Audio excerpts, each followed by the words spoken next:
Hello student, हम लोग मात्रक और विमीय सूत्र पढ़ रहे हैं। पिछली वीडियो तक हमने आयतन से संबंधित मात्रक और विमीय सूत्र पढ़े थे और ये संबंध बताया था कि एक घन मीटर में 1000 लीटर होते हैं और 1 लीटर में 1000 घन सेंटीमीटर होते हैं। और 1 घन मीटर वायु में अगर 1 घन मीटर किलोमीटर वायु होती है तो कितने लीटर के बराबर होती है? 10⁻12 लीटर के बराबर। अब थोड़ा सा बात करते हैं, जैसे कि हमने कहा था डेसी सेंटीमिली, हमने कहा था डेसी सेंटीमिली।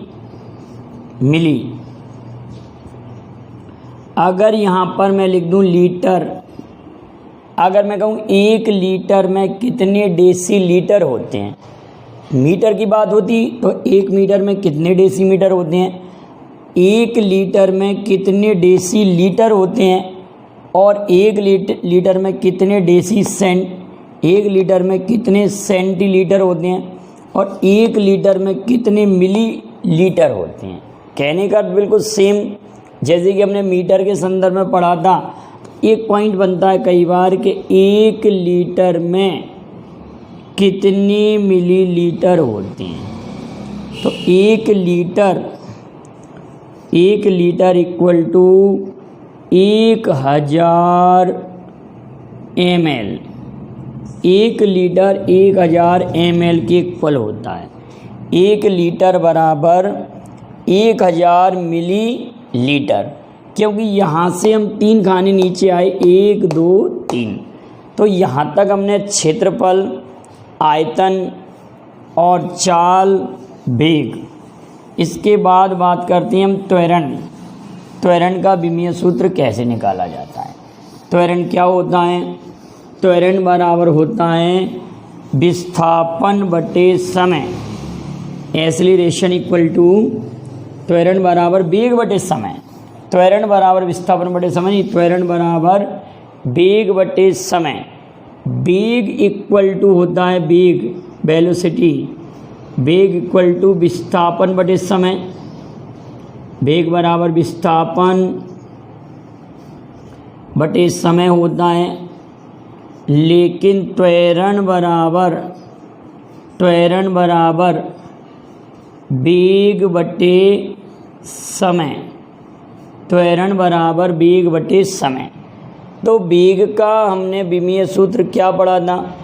अगर वेग की बात करते हैं तो L t⁻⁻1 और समय होता है t, L t⁻⁻1 और समय होता है t।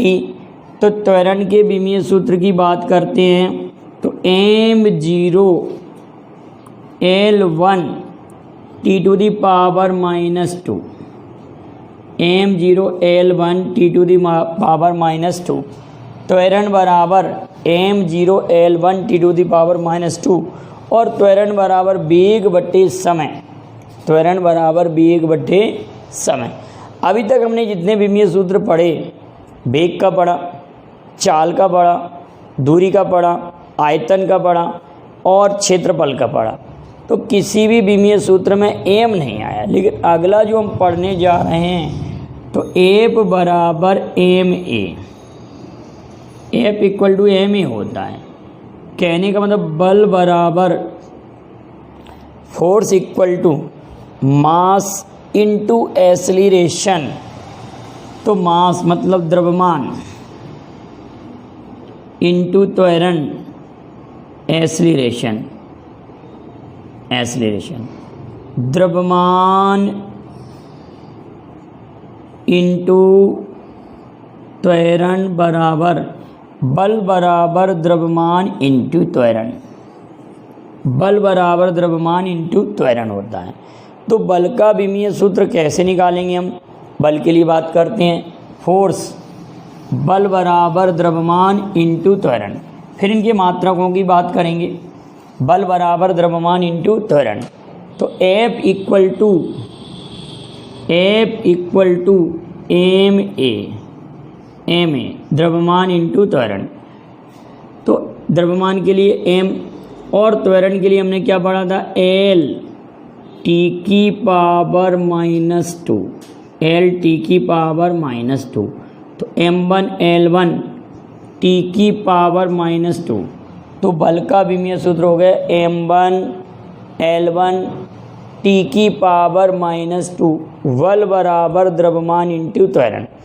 अब हम अगर बात ये करें कि त्वरण का मात्रक क्या होता है, त्वरण का मात्रक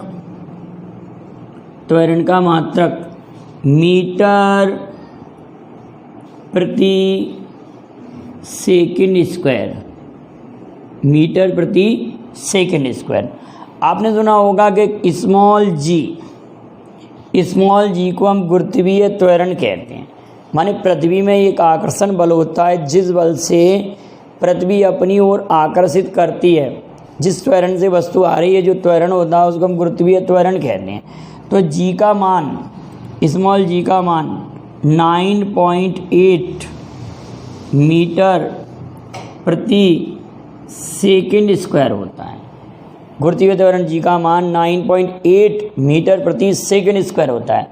त्वरण का मात्रक मीटर प्रति सेकंड स्क्वायर, ये कई बार पूछा गया है कई कंपटीशन में, और वेग का मीटर प्रति सेकंड। अगर बात करते हैं हम बल का मात्रक, तो किलोग्राम, इसको अगर हम किलोग्राम में मापते हैं, किलोग्राम मीटर प्रति सेकंड स्क्वायर, किलोग्राम मीटर प्रति सेकंड स्क्वायर, बल बराबर किलोग्राम मीटर प्रति सेकंड स्क्वायर। अब कुछ बात करते हैं प्रकाश वर्ष, पारसेक, AU खगोलक इकाई और कॉस्मिक वर्ष क्या क्या होते हैं। एक होता है प्रकाश वर्ष, एक होता है पारसेक, एक होता है खगोलक इकाई। पारसेक,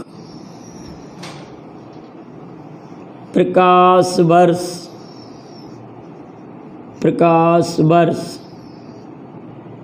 खगोलक इकाई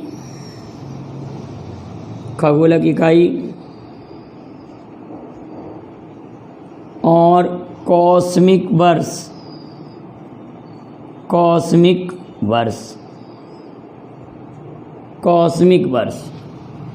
तो पहले बात करते हैं हम कॉस्मिक वर्ष क्या होता है, कॉस्मिक ईयर क्या होता है।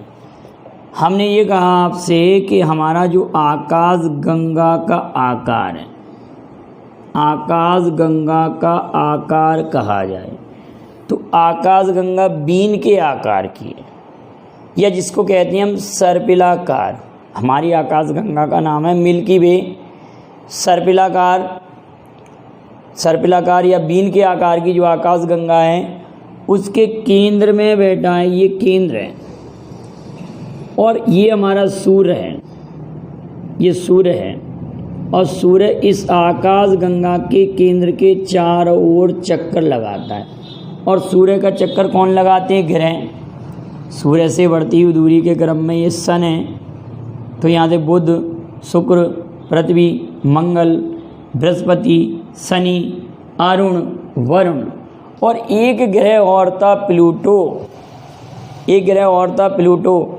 जिसको 24 अगस्त 2006 में अंतर्राष्ट्रीय खगोल संघ की प्राग, चेक गणराज्य की राजधानी है प्राग, वहाँ पर एक मीटिंग हुई थी, उसमें इसके ग्रह का दर्जा समाप्त कर दिया गया।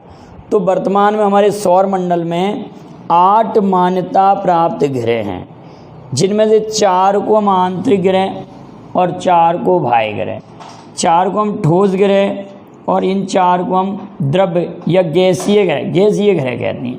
द्रव्य ग्रह नहीं, गैसीय ग्रह। इनको कहते हैं हम पार्थिव ग्रह, इनको कहते हैं हम जोवियन ग्रह। बुध, शुक्र, पृथ्वी, मंगल, बृहस्पति, शनि, अरुण, वरुण। और इसके बाद प्लूटो था, प्लूटो का ग्रह का दर्जा समाप्त हो गया, तो मान्यता प्राप्त 8 ग्रह। तो बात करते हैं कॉस्मिक ईयर क्या होता है। What is cosmic year? तो सूर्य इस आकाश गंगा का केंद्र का राउंड लगाता है, तो इस राउंड को लगाने में सूर्य को जो समय लगता है उसको कहते हैं हम कॉस्मिक ईयर। और 25 करोड़ वर्ष लगभग सूर्य को चक्कर लगाने में 25 करोड़ वर्ष लगते हैं। इसको आप याद रखना। What is cosmic year? तो सूर्य आकाश गंगा के केंद्र के चक्कर लगाता है लगभग 25 करोड़ वर्ष में, तो ये होता है कॉस्मिक ईयर। क्लियर। अब बात आती है व्हाट इज खगोलक इकाई? एस्ट्रोनॉमिकल यूनिट कहते हैं। What is astronomical unit? खगोलक इकाई क्या है? अब हम खगोलक इकाई के बारे में बात करते हैं कि खगोलक इकाई क्या होती है। खगोलक इकाई वह इकाई होती है कि जो कि सूर्य और पृथ्वी के मध्य की औसत दूरी, सूर्य और पृथ्वी के मध्य की एवरेज जो डिस्टेंस है, सूर्य और पृथ्वी के मध्य की एवरेज डिस्टेंस है।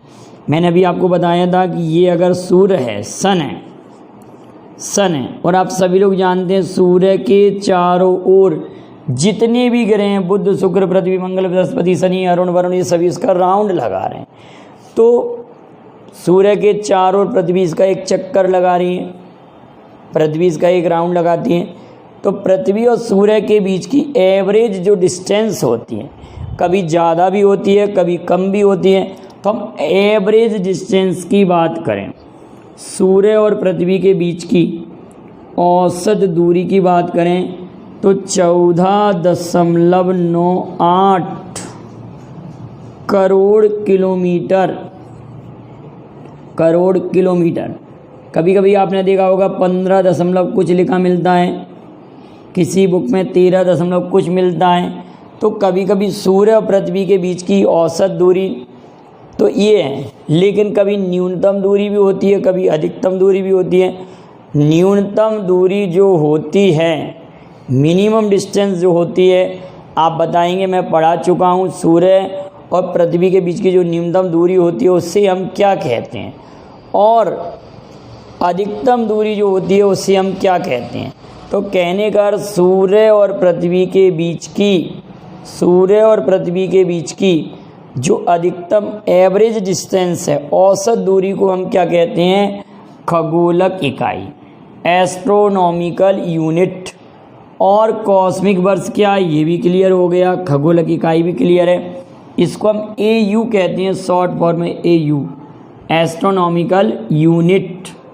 सूर्य और पृथ्वी के बीच की औसत दूरी क्या कहलाती है? तो खगोलक इकाई। और न्यूनतम दूरी क्या कहलाती है? अधिकतम दूरी क्या कहलाती है? सूर्य पृथ्वी की अधिकतम दूरी कब होती है और सूर्य पृथ्वी की न्यूनतम दूरी कब होती है? अब आपसे अगर ये पूछा जाए कि उपभू और अपभू क्या होते हैं, उपभू और अपभू क्या होते हैं और किसके संदर्भ में है? तो उपभू और अपभू क्या होते हैं? आप कहेंगे सर उपभू ये चंद्रमा के संदर्भ में, ये चंद्रमा के संदर्भ में पृथ्वी और चंद्रमा के बीच की न्यूनतम और अधिकतम दूरी को हम अपभू और उपभू कहते हैं। तो यहाँ तक के कुछ क्वेश्चन थे, इंपॉर्टेंट फैक्ट थे, इनको आप अच्छे से तैयार कर लीजिए। अगले वीडियो में मैं पार्षिक और प्रकाश वर्ष के बारे में बताऊंगा और भी कई यूनिटों के बारे में पढ़ेंगे। लेकिन जो भी कमेंट में मैंने क्वेश्चन पूछे हैं आप उनके आंसर दीजिए और लाइक बटन ज़रूर दबाइए। आप क्योंकि लाइक बटन नहीं दबाते, दबाना भूल जाते हैं, उसको ध्यान से आप लाइक बटन दबाएं और शेयर करें वीडियो को, जिससे आपको मैं और अच्छा कंटेंट लेके आऊँगा। अगले वीडियो में पार्षिक प्रकाश वर्ष के बारे में बताएंगे। ऑलरेडी इस पर एक वीडियो आ चुका है, लेकिन 2-3 मिनट में हम इसको भी कंप्लीट करेंगे। और भी कुछ इम्पोर्टेंट फैक्ट हैं जो कि आप लोगों के लिए कन्वर्सेशन में, मात्रक में, विमीय सूत्र में ज़रूरी है, काफ़ी उपयोगी हैं। Thank you very much. जय हिंद, जय भारत।